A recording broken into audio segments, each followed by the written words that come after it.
to the second to catch up to itself. Share link.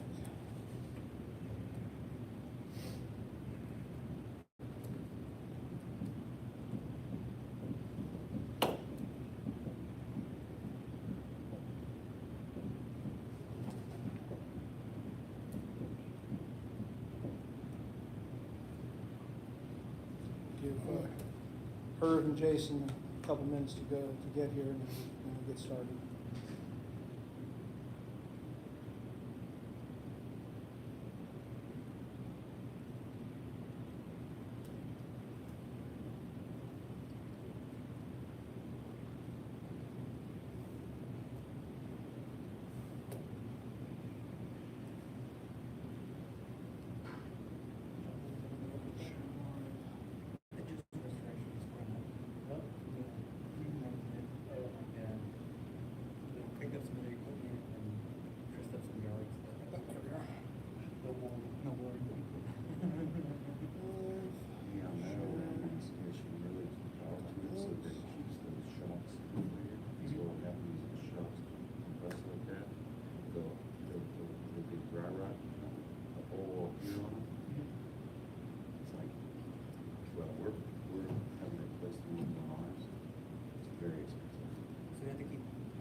It's always sagging like that. Yeah, that's all that's plugged in. Yeah. And plug by the scrubber? Okay. And then there's two compressors on this. I'll show you if you go to the driver's side very back compartment, there's a little, underneath the air conditioner, there's a compartment there. If you open that compartment, there should be a compressor sitting there. And that, there's a gauge there. And it probably has zero pressure on it right now, and that's why they're down. So you might want to just plug it in, and you'll hear that compressor kick on. Okay. And then it'll pump it back up, and then it'll maintain as long as it's not broken. One of those, if that compressor continues to run, that means you're one of those. It's called a golden Are shot. you good? Right. That means one of them's gonna blow. Okay. They're expensive to replace. Okay. The quote we got was $6,000. Oh, wow. So we got into there last Saturday, and we looked at it. We found the parts online. I ordered them, and they should be here tomorrow, Friday. We're gonna try to do it ourselves. Okay. See what happens. How much is just the parts? Well, we were able to find them for $400 a piece, Oh, wow. whereas the guy who quoted doing the job on $1,400 each. So try to save some money, fix it Yeah. ourselves.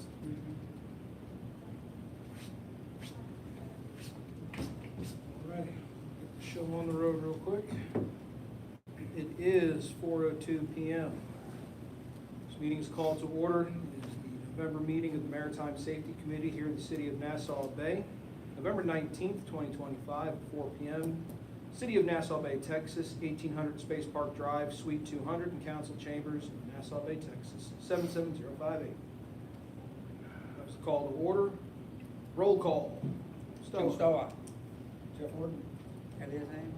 Tim Crum. Tom George. Ryan Brown. Currently absent are Jason Small and Audrey Hervey. We do have 3 out of the 5, so we do have a quorum. So we're good to continue. Citizens' comments? Seeing no citizens here, we'll hold citizens' comments. Committee member comments. Jim, take us away. What's the Committee question? members, committee member comments. Well, I put in a request to talk about the number of accidents that happened along Clear Creek, going through Ron Park and. Yeah, that'll be under old business, item 5. Who is? Yep, traffic concerns along Cow Bayou, Clear Creek. That's just the general topic, and Okay. that'll be for Okay. that.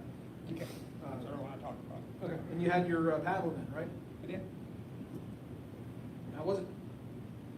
No show. No, it was good. It was really good.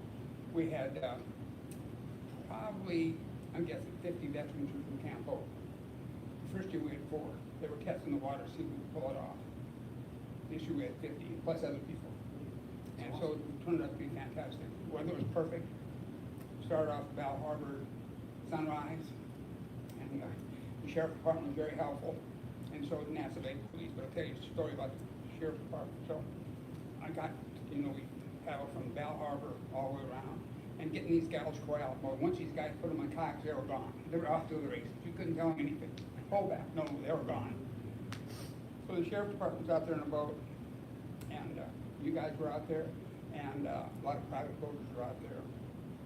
And so I got back over to the marina, and one of all of a sudden 4 guys are showing up on the sheriff's department boat. And they're going like this, they locked me out. They're just making fun, you know, they try to lock me out. But they actually ran out of gas along the way, power. So the sheriff's department gave them a ride in. So they were very happy. It was just a great day on the water. And a couple other guys didn't have enough power to get back and make it all the way around, so we gave them a ride back to the Bal Harbor. It was a good event. Awesome. Thank you. Great. Jeff? I was just gonna ask about the survey, I don't wanna make sure we cover that later. Yeah, that's a quick little survey. That's one of the old business items. Okay. Liz? Chief? I don't have anything right now. Good. Okay. And I'm good as well, so that said, we'll get on to the subcommittee reports. Item 5, aids to navigation. Review of all aids to navigation and remaining signs buoys to be placed. I know that we had a couple of lights that were not working as of the last meeting. They've been replaced? Yes, we replaced them. Okay, those are ones out in the code? Yes, on all of them. Okay. Yeah. Pete Soroka did comment to me the other day on Friday that the buoy near his house on Calbayou is just showing steady at night. It's not flashing or anything, and it's pretty dim, he said. Okay. Might be a battery issue. It's usually when they start becoming steady like that, they're supposed to flash. It's usually low Are they solar, or what are they, how are they powered? They're battery powered, but yeah, like solar. Solar, not Yeah. not a CVS pharmacy battery. Yeah, they're battery. Oh, so it's Yeah, a solar cell that Solar triggers cell. light day Yes. and night, but it doesn't charge the battery. Right. No. Okay. Okay. So it should be fully powered if the solar Yeah. working all the So time. it might be one of those things, every couple months or so, we should kind of go out there and replace the batteries. Sure. Okay. All right. And then, You know, they lay down, they're laying down, they're not standing straight up. They are. Particularly the one about the north side of the peninsula, by the piers. water might be getting into them already.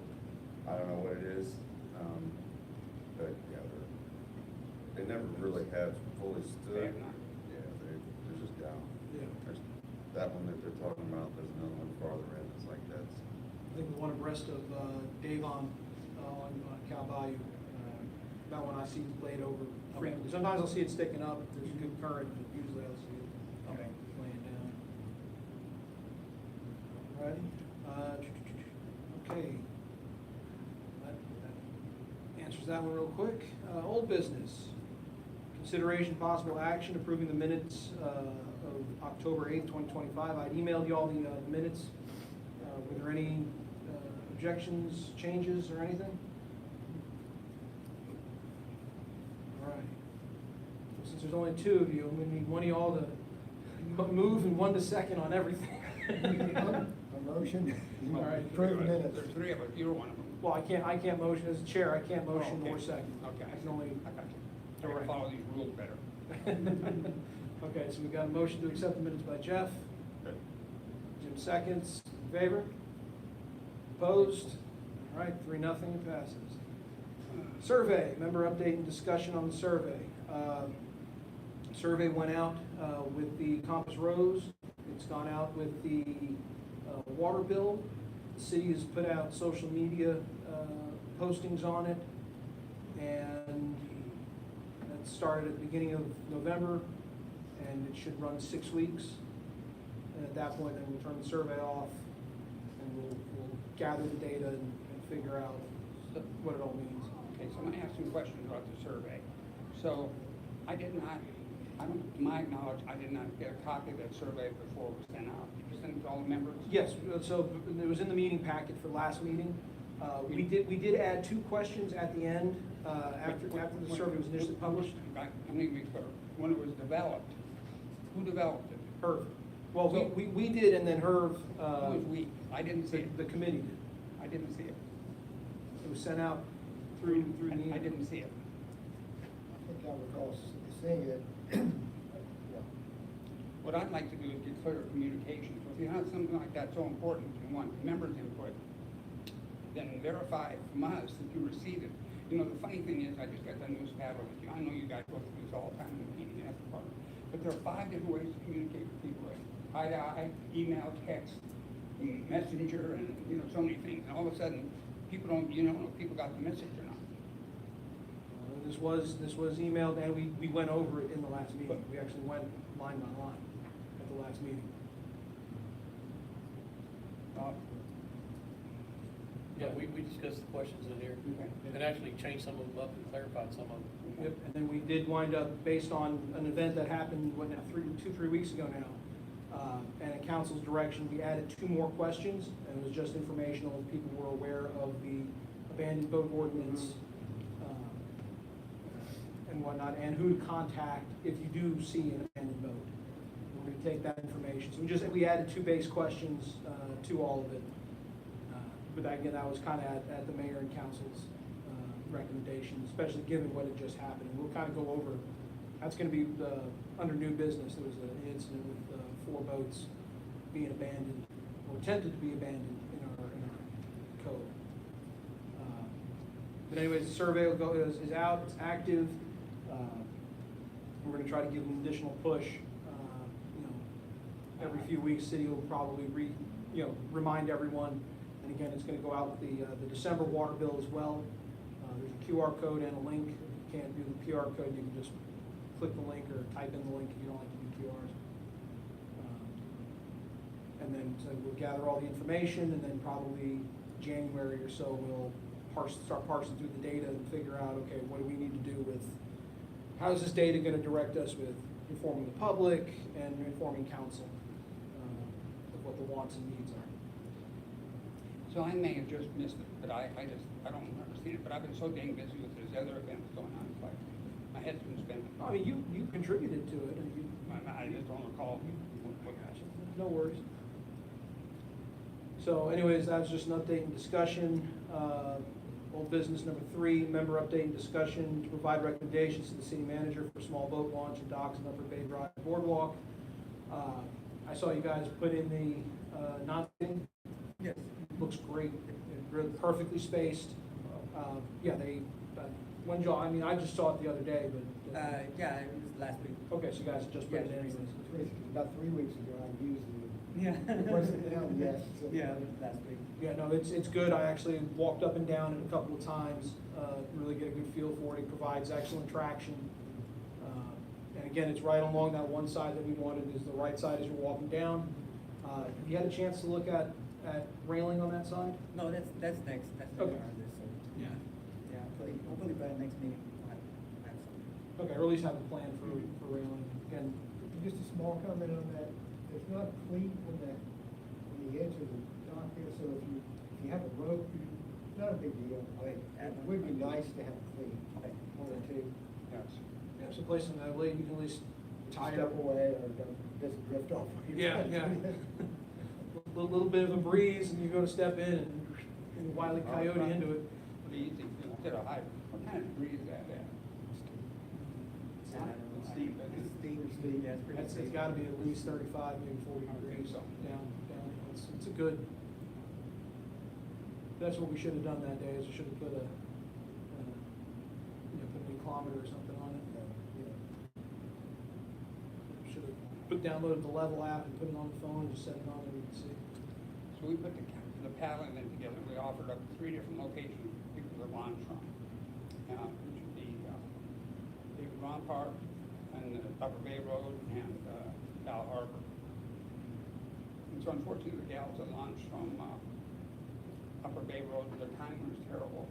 So I looked at the video, somebody shot a video of all the events that happened. They got so far behind that they didn't get out in front of the curve. So they were way behind on the event. But they didn't, they just didn't get out quick enough. Gotcha. Sometimes it's all a matter of timing and doing it over and over again, Alrighty. member update, item 4, member update and discussion, construction barge discussion. I reached out to Paul, he kicked it over to building department just to find out about the discussion about the work barge that was in Bell Harbor, if there's anything in our codes, or if when they sign up that they have to when they get a permit for doing dock work or bulkhead work, if there's anything about acknowledging, adherence to the rules or anything like that. And there's actually nothing in there about the barges themselves, so that it just falls back on, your people can reach out and say, hey, you are supposed to be properly lit, per the NAV rules, and that's a federal, that's a NAV rules thing, which we're allowed to enforce through the ordinance. So that could just be your people saying, hey, just a reminder. What do you say about federal, Brian? So the NAV rules, which is, Code of Federal Regulations, the NAV rules, Okay. which our city ordinances state that Nassau Bay PD may enforce the rules. Sure. And that goes everything to being properly lit to obviously operating at safe speeds and, the bigger concerns that we see. Exactly.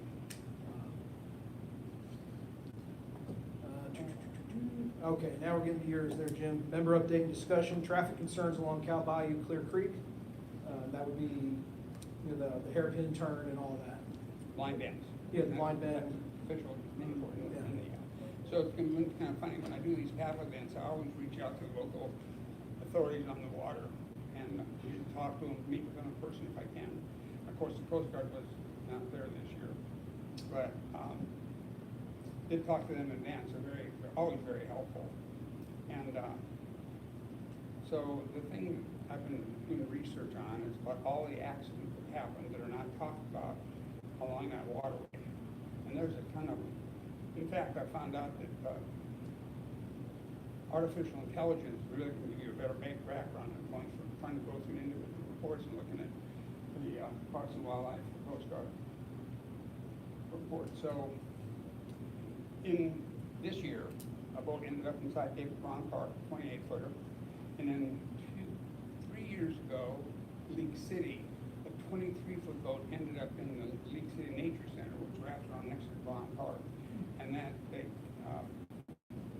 48-year-old man was driving the boat, the woman got killed, the child got injured, and both BWIs ended up in the trees just like they did in Braun Park.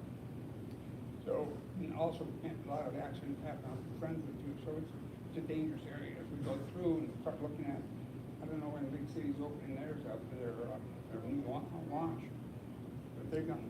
Looks like they're close, just drop it past. Right close to noon. It looks like they're making the year in Yeah, I comparison, thought just so. drop it past. Anyway, that'll bring a lot more traffic down. And I think that the attractive thing about Nassau Bay is, well, it attracts a lot of people at David Braun Park. They can paddle to Braun Park, and there's park benches there, there's ducks, there's something to do for the kids and playgrounds and stuff like that. People that get out with families and kayak and paddle. We had, I was doing a survey when we did our event on the 1st and found out that we had a lot of protection on the water, both in front and back and side. And but one power boat came through to cause a wake for one of the kayakers. He yelled at him and the guy went by. So just, I know we can't be within our boats all the time, but I know what the answer is. So when you guys did the paddle event, did you guys reach out to Coast Guard to put out a notice to mariners about, on this date, from this time to this time, in this area, requesting no wake due to a parade? They knew what we were doing, yeah. I'm saying, but you I let think Coast Guard so. know? I don't know, they shut down just afterwards. Because, usually whenever they do any type of regatta, parade, Yeah. type of stuff, you'd let Coast Guard know, and they will put out a Yeah, I notice to know. mariners. That way there's, even if someone just goes, grabs their boat, throws it in the water and takes off, they are supposed to have checked, the updates, and Yeah, there were, no, I always do that, yeah. so. But in the middle of that Coast Coast Guard, they shut down. Yeah, yeah. So But they're at that still- point, they're still handling- the Waterways management is still handling, at that point, still handling, that type of stuff, applications for parades and waterway restrictions, closures. Parks and Wildlife too. Yeah.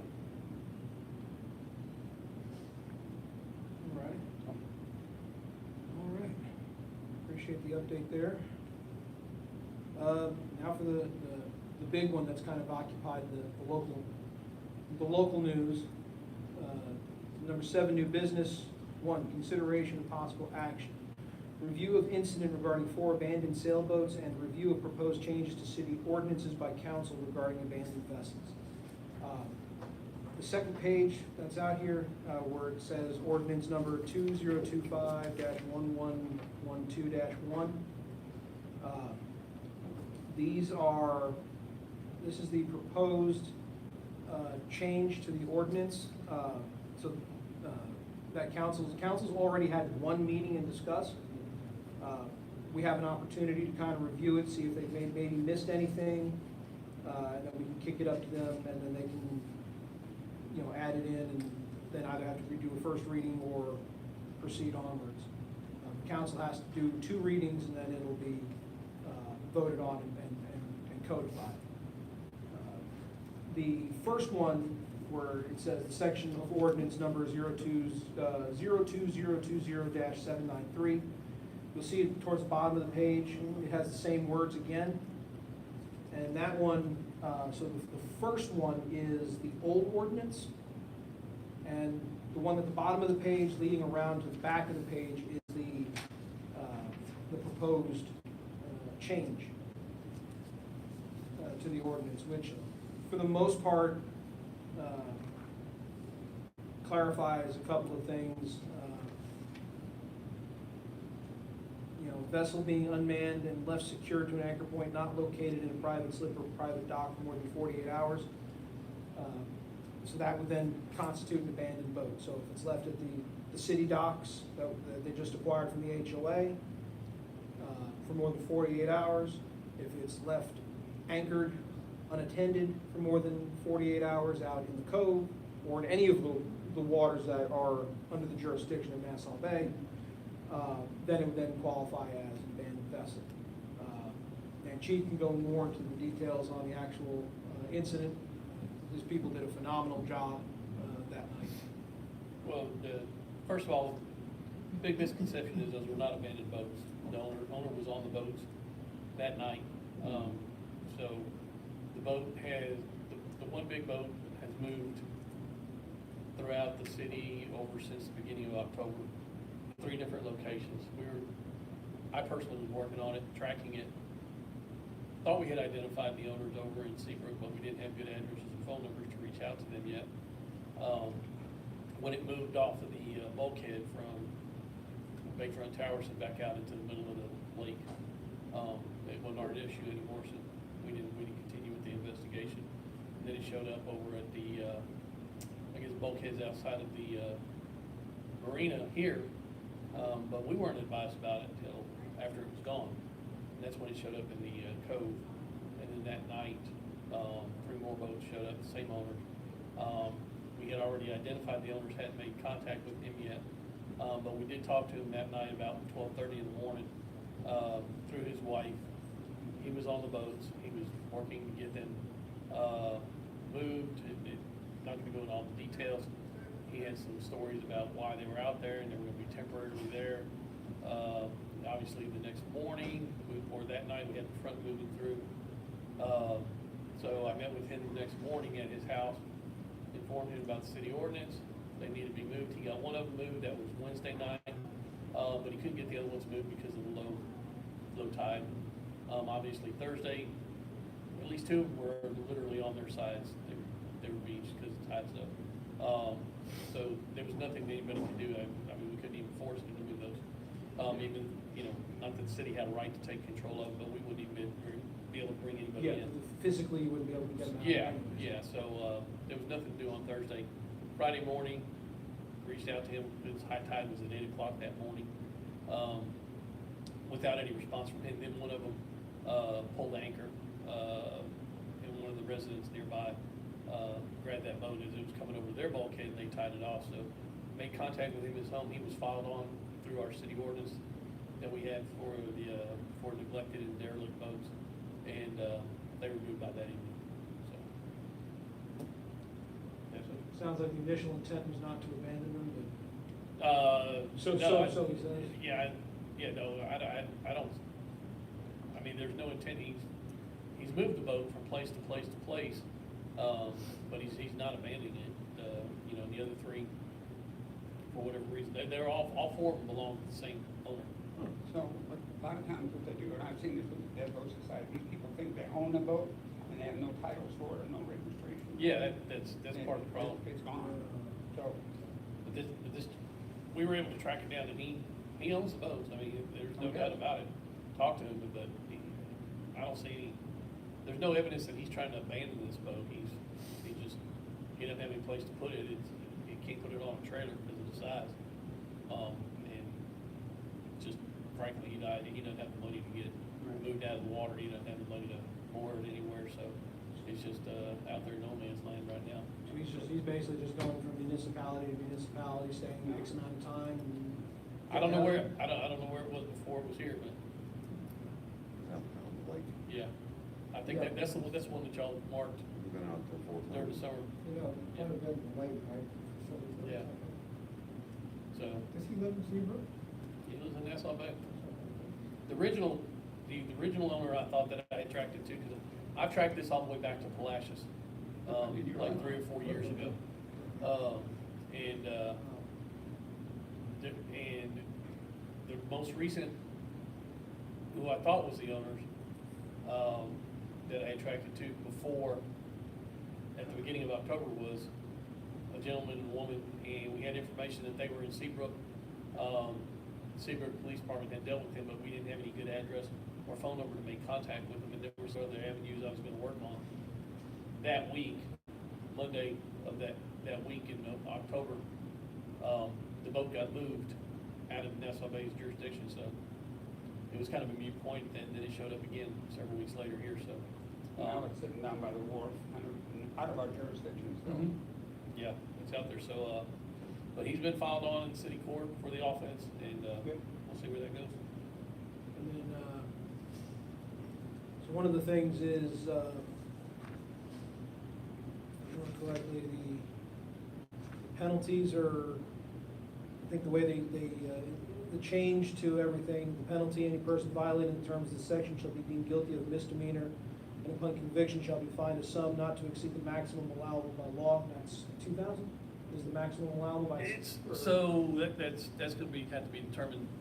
The maximum for Class C misdemeanor, which is a Class C misdemeanor, is $500. There are a few exceptions to that statute, portion of the statute, that can go up to $2,000, but those have to deal with health and safety code issues and some other things. It's not, for the majority of the Class C misdemeanors, it's a $500 maximum fine. Okay. So, but if it was to fall into, there's about 2 or 3 categories that for administrative purposes, that can go up to $2,000, and but that's determined by the courts, the judge, the attorneys. I don't have any idea what the judge has this fine set at. Yeah. That's up to her to make those decisions. Like, adding to what Chief was saying, most of these guys are, should be in the dead broke boat society. Because those guys are just broke, they don't have any money, they really don't. And they fall into this thing, thinking they can make some money out of this boat, and people steal stuff off of it, and they still, there's piracy going on there at nighttime, all over the place. Really kind of sad, actually. So that's it, and, as far as the addition to the, I know they've changed some language here about, or added some language whether owned by that person or not. That's fine language, it doesn't really change much. There was nothing in the ordinance that originally identified having to be an owner or not being an owner, or, it just said anybody who allowed a vessel. So, Yeah. I mean, it's good for clarification, but it doesn't really change much. As far as the 48 hours being, we'll just have to see how that works out. I'm outside of these boats this time, I'm not aware of anybody anchoring a boat in the code for more than 48 hours where they're not occupying it or anything like that, so. Well, we've gotten the word out there for sure. Yeah, but I mean, I've been here 7 years, and I've never seen a vessel anchored, unless it's abandoned. And again, this was not an abandoned issue. I know everybody keeps referring to it as abandoned boats. It was not. So, and it was not filed on in the courts for an abandoned boat. It was filed on for not meeting the registration requirements for derelict and neglected boats. So it seems like each one of these cities is working on their own little, same kind of thing, that's what they're working on. I don't think, there with El Lago's kind of working on their own, not El Lago, so everybody's kind of doing their own thing, I guess. It kind of Yeah, sounds like we're ahead of the game. I know, and I know League City's working on some stuff right now, and I've Right. talked to, but they're, the same issues, they're dealing with more of issues in the marinas. Probably 90% of their issues are what's happening in the marinas rather than out on the open waters. They've got people living on boats in the marinas and things like that. They've had a couple of law enforcement issues in the marinas on boats, you know, with deaths and murders Yeah. and things like that. They've got environmental issues with leakages and things from the, so their ordinances that they're working on, because I've talked to, and their ordinances that they're building right now, or they're working through their code enforcement and their fire department. Police department is not as involved over there in League City, but they're working on some new ordinances and things, and or increasing or restructuring their ordinances. But a lot of theirs, from what I'm understanding, has to deal with actually in the marinas and not out on, you know, abandoned boats and things of those issues. So, but you know, I know Mayor Long has over in League City has talked about wanting to take the lead and work with all the entities around the lake. And, you know, I know Kima and Lakeview, which is El Lago and Taylor Lake Village, they don't even have a boat. So, Yeah. So one of the things that happened is, legislatures apparently happened where there's some small funding down there, it's kind of remove some of the boats. If you all wanna go look at the Dead Boat Society, it's an open Facebook page, you can see all the information. We've got a lot of information out there. yeah, League City's got, where Galveston County had a grant program that they were working through with the GLO to accept derelict boats from owners so they could destroy them and they wouldn't end up in the water like this. And then they were working at that same grant process to try to remove some of the boats and destroy them and stuff. And I think that grant process has run its course. The gentleman that they had over in the nuisance abatement division of Galveston County that was spearheading the nuisance abatement and the grant process, Garrett Foskett, he's now with League City and they're working on this with League City, so he's got some background. So, State legislature too has been, I know they've been kind of talking about it. Terry Leo down there in Galveston. I think Dennis Paul's mentioned it a few times. I don't know if they've actually done anything more than just mention it. But I have a feeling that the next session is gonna probably include some. We went to the last session to try to get, there was some money tied together with boat registration to come towards the Dead Boat Society. It did not happen. Yeah. So all this stuff takes time, I yeah, guess. the problem is the GLO has the ability to come out and tag a boat, and for after 20 days, they can identify it as an abandoned boat through the state, and they can issue a municipality a letter saying that boat's abandoned. The problem is there's no money tied to any of this for anybody to do anything. And the two boats that we dealt with last year that we had removed from the waters, and we had to go through the process of trying to locate the owners, and so many days waiting for response, and because of storage fees and everything, two boats cost the city about $60,000. Unbudgeted. That was not budgeted. Yeah. So. Can't file that on cutting some of the insurance or anything, that's all. I remember first telling this to Paul when it started happening, several years ago around here in the city of Seabrook had spent 14 or 15K. A sailboat had gone in near, on the shoreline of Galveston Bay, and the mast hung over Toddville Road. And they spent $14,000 on it, but now those prices have gone up, I guess that's maybe it's business. That Toddville one, that was pretty hairy recovery on that one too, because you got all the rocks and stuff right there. I remember when the beach. Now, the Army Corps of Engineers does have policies and rules in place where they can remove a boat, but it's got to meet so many criteria, including it has to obstruct commercial navigable or major navigable waterway. Then it takes like 30 days for them to actually remove the boat, because they have to put out their notices and stuff. But once they go to remove it, Army Corps got it. Like, they've got it out, and then they can hit the person for not just regular fines, but they can also get them for the cost of the salvage, cost of storage, everything. Things that even a city can't charge for. We can't turn around and really, we'd have to, take them to court individually, whereas the Army Corps can just say, nope, if it costs us $150,000 to pull your boat, you owe us $150,000. There's no money there. Plus interest, plus storage fees. A little bit more power, of course, than the city government. So, I mean, is there anything in here that kind of stands out that maybe we want to see if council can Well, clarify for us? I'll just hit back on what you're saying. So the Dead Boat Society is watching all this stuff and reporting things. So what we're always asking people to do is please give us the information, give it to Chromie too, of course, but any boats that are out there in the lake, to the Dead Boat Society, because they have more wider range than just Nassau Bay. They found like 12 boats the other day at a marina that were being red marked. So I thought, oh, those guys are going to haul them out and dump them inside the lake. But when I found out these people at the marina were doing the right thing, they were just marking them to tell people to come and pull them away. So there are some people doing the right thing. So just for reiterate, this is the case file on that case with the boat with the that we filed. Yeah. So it's not just a simple process of, there's a lot of documentation and reports that have to be written and stuff to the court. How many man hours would you think this one event has run the city? This one event since October, trying to, the first time trying to track it down, probably somewhere between 12 and 15 man hours. Is that including your time too, or? That's when, I handled it, I didn't hand this to any of my guys. I took care of it. Same thing with the last two. I handled that case also. And this includes our officers being tied up that night? That includes the chief coming out at 12:30 in the morning. Yes. And everything, all that, the whole kit and caboodle.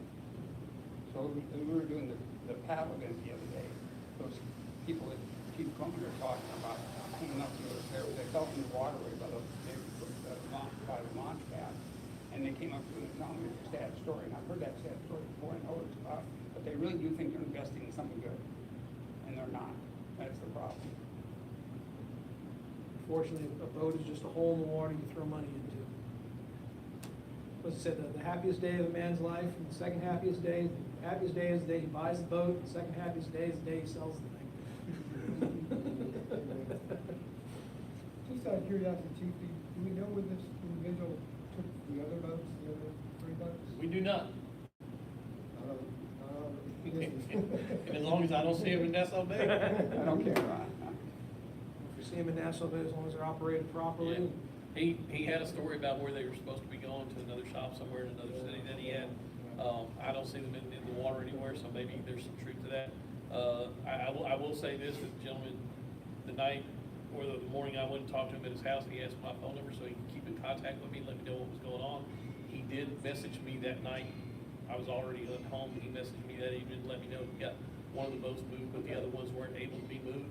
So he did communicate fairly well until I gave him a ticket. But he got the boats moved. Good job. Good job. So,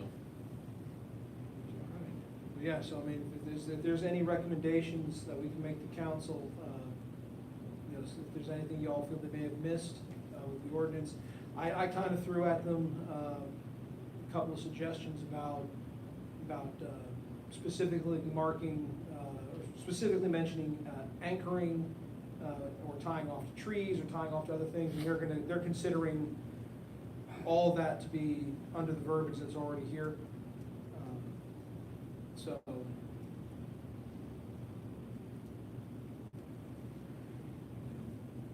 What they're referring to as anchor, I'm looking at more as mooring. So the boat breaks free from any mooring, but they're referring to any mooring as anchoring. Terms can be used interchangeably, so they think that should cover everything.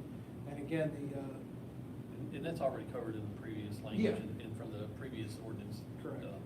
About- This really just adds the 48-hour Yeah. requirement, and then I think it just kind of strengthens Part D a little bit. But other than that, it pretty much stays the same. Promy came over for one of our major fundraisers we had last year when we were, that boat in front of Village Green, there was about 55. Oh, yeah. And we got that thing up over, I think, about like $20,000 by the time we got that thing out of the water. So real quickly, just for clarification also, I know Jim thanked the police department for being out there for the paddle boat, but fire department's on that boat, operating that boat with law enforcement out there, so want to make sure that Chief George and his crews get Oh, yeah.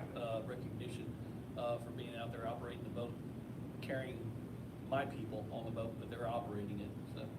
So I was just gonna mention too, that, somebody did a drone footage of the whole event, so if you go to Paddle Nassau Bay, you'll see the Nassau Bay safety boat leading the charge. Is that Chris? You know, is that Chris Jerome? It's Chris, Okay. but the Nassau Bay Fire Department was running the boat. Yeah, yeah. And they were falling behind him. Matt and, Matt and Rod. huh? Matt and Rod. Yeah, Rod. Awesome. It was one set that we're getting. And one police officer. You guys launch with, if you bring an officer with you, launch with one PD, a coxswain crew, and an EMT? Well, if we're doing a PR event, we'll run with 3, or if we're doing patrols, we'll run with 2 or 3, but if we go out on a call, we run with 4. Yeah, if it's just, That's normally a It's just captain, with us. captain, a navigator, and 2 crews. yeah, if it's just typical weekend enforcement, but if it's going out there for a rescue or recovery type thing. A minimum is Yeah. For the last recovery, I think there was 4 or 5, because Donald was on the boat with him to recover that. no, it was zero. Was Jarrell on the boat? Jarrell. Or they were both on the boat? They might have both been Yeah, I on the think, boat. anyhow. Well, if we don't have any suggestions or recommendations to add on to council, then we don't need to take any action. So we can let that agenda item expire, and I'll let council know we have nothing further to add to what they've got. In which case, last major item, still the consideration of possible action, change of date for the next meeting, originally scheduled for 12/31/2025. I don't think any of us want to be here New Year's Eve. I plan to be hunkered into my room somewhere at home, not even venturing out into the roads. I don't want to go out on New Year's.